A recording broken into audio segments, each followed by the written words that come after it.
Mira, beso en la panza. Justin Timberlake en el día de su cumple confirmó que su pareja Jessica Biel está embarazada. Lo hizo a través de las redes sociales con esta foto tan tierna, ¿eh? Besito en la panza de su mujer y de su bebé.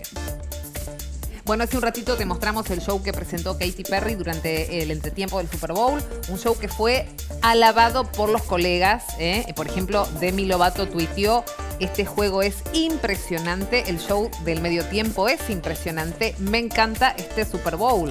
Y Britney Spears también escribió: qué gran show de medio tiempo, Katy la está rockeando, ¿eh? Así que recibió el halago de sus compañeras, ¿eh? Muy bien, muy lindo gesto. Linda foto además esa, ¿eh?